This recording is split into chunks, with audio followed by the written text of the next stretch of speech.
Hello students. Chapter redox reaction आज मैं आपको सिखाने जा रहा हूँ बैलेंसिंग कैसे करते हैं। तो balancing of redox reaction can be done by other method ion electron method. तो आयन इलेक्ट्रॉन मेथड में सबसे पहले मान लो कि आपके पास ये वाली इक्वेशन है जो अनबैलेंस्ड है। इसको बैलेंस करने के लिए हमारे पास कुछ स्टेप हैं वो फॉलो करने हैं हमने, ठीक है। तो सबसे पहले हमने क्या करना है कि जितने भी हमारे पास एलिमेंट्स हैं उनके ऊपर उनकी ऑक्सीडेशन स्टेट लिख लेनी है, ठीक है। तो क्रोमियम की लिख लेते हैं +6। तो ऑक्सीजन की देखो हमारे पास जनरली -2 होती है। आयरन की इसके ऊपर लिखी हुई है +2। हाइड्रोजन की देखो +1 और क्रोमियम की यहाँ +3 ही है oxidation state.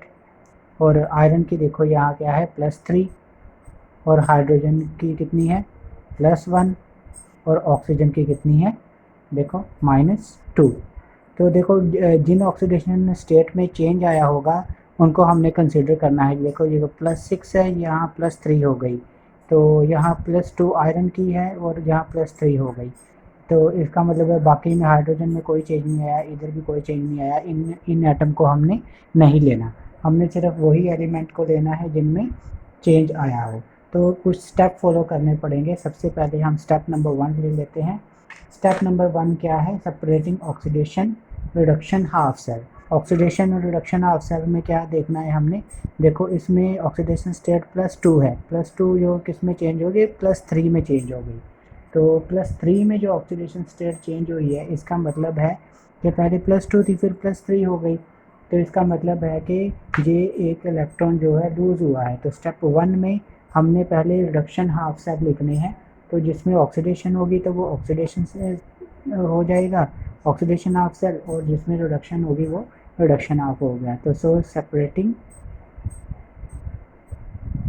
Separating oxidation and reduction half cells, ठीक है।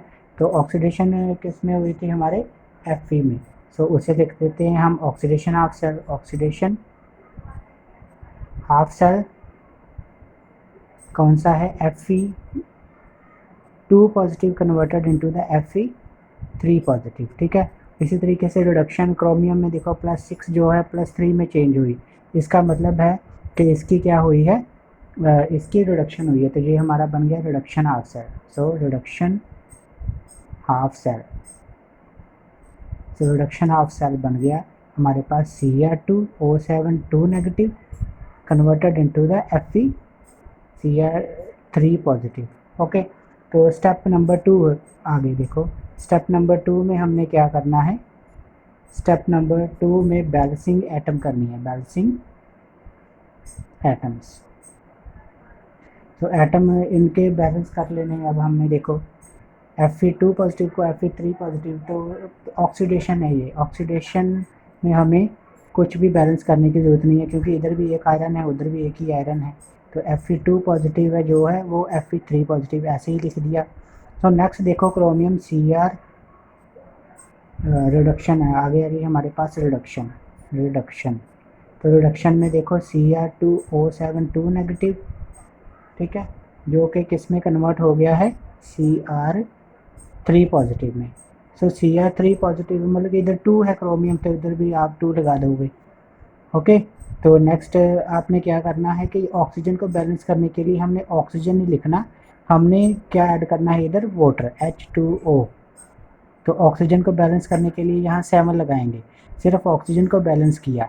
तो दूसरी साइड हमने देखना है कि जितने हाइड्रोजन हैं वो इधर प्लस कर देने हैं। देखो कितने हैं? 14 हाइड्रोजन, 7 × 2, तो ये हमारे पास 14 हाइड्रोजन हो गई। ओके, तो नेक्स्ट स्टेप में देखो क्या करना है? हमने चार्ज बैलेंस करना है। स्टेप नंबर 3 बैलेंस चार्ज को बैलेंस करने के लिए देखो सबसे पहले ऑक्सीडेशन ले लेते हैं हम। ऑक्सीडेशन में देखो Fe2 पॉजिटिव है तो Fe3 पॉजिटिव है इधर। तो चार्ज को बैलेंस करने के लिए ये देखो इधर Fe2 पॉजिटिव है, तो अगर इधर मैं +1 इलेक्ट्रॉन माइनस और ये 3 प्लस, माइनस और 3 प्लस कितने हो गए हमारे पास, 2 प्लस हो गए, तो ये चार्ज भी हमारे पास इधर बैलेंस हो गया। ठीक है, तो रिडक्शन में बैलेंस करने के लिए देखो, रिडक्शन में हमने बैलेंस करना है चार्ज, तो Cr2O7 negative plus 14H positive. तो नेक्स्ट हमने क्या करना है, चार्ज को बैलेंस करने के लिए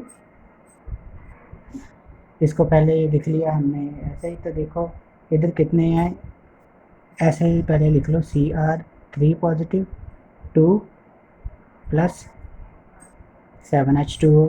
इधर कितने हैं, 2 मल्टीप्लाई बाय 3 6 है, तो इधर कितने हैं -2 और ये 14 प्लस -2 14 प्लस कितना हो गया 12। तो 12 में अगर 6 इलेक्ट्रॉन ऐड कर देंगे तो हमारे पास ये बच गए हैं 6 इलेक्ट्रॉन। तो इधर कितने थे, 6 चार्ज था, जो 6 चार्ज था अब इधर बैलेंस हो गया जब हमने 6 इलेक्ट्रॉन लगा दिए, क्योंकि 14 पॉजिटिव और 2 नेगेटिव था, तो हमारे पास मतलब 12 था। तो 12 में हमने क्या किया, 6 इलेक्ट्रॉन जब ये लिख दिए तो 12 माइनस 6 हो गया, तो 6 आ गया हमारे पास, तो 2 मल्टीप्लाई बाय 3 इधर 6 ही था ऑलरेडी। ओके, तो ये स्टेप हमारे पास हो गया। नेक्स्ट करना है स्टेप नंबर 4। स्टेप नंबर 4 में क्या करना है, हमने इलेक्ट्रॉन बैलेंस करने हैं, बैलेंसिंग इलेक्ट्रॉन्स। ठीक है, तो बैलेंस को ऑक्सीडेशन में देखो, पहले ऑक्सीडेशन में इलेक्ट्रॉन को बैलेंस करने के लिए Fe2 पॉजिटिव था और Fe3 पॉजिटिव और ये 1 इलेक्ट्रॉन था, तो इधर 6 इलेक्ट्रॉन है। ठीक है, ये 6 इलेक्ट्रॉन है, इधर 1 इलेक्ट्रॉन है, तो मल्टीप्लाई 6 के साथ करेंगे सारी की सारी इक्वेशन को।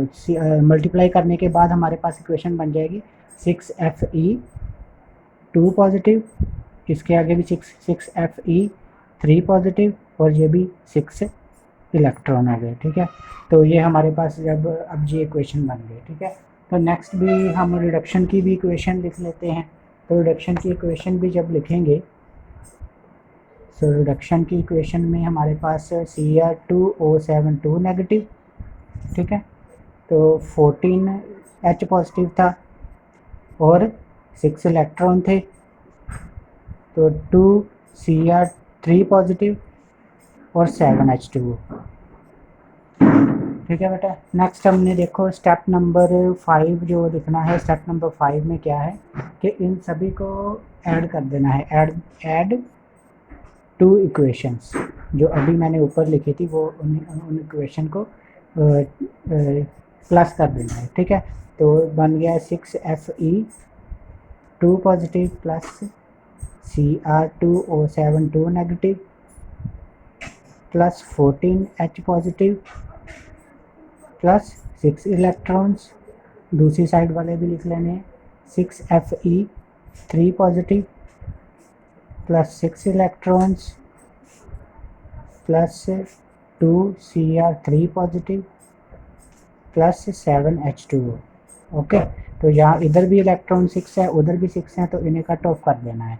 तो स्टेप नंबर फाइनल स्टेप है जो स्टेप नंबर 6 है, उसमें क्या करना है, तो हमने फाइनल इक्वेशन लिख देनी है। ठीक है, तो फाइनल इक्वेशन होगी 6Fe2 positive plus Cr2O7 negative plus 14H positive, तो 6Fe3 positive plus 2Cr3 positive plus 7H2O। ठीक है स्टूडेंट्स, ये हमारे पास बैलेंस्ड इक्वेशन आ गई। So this is the balance equation. Thank you very much.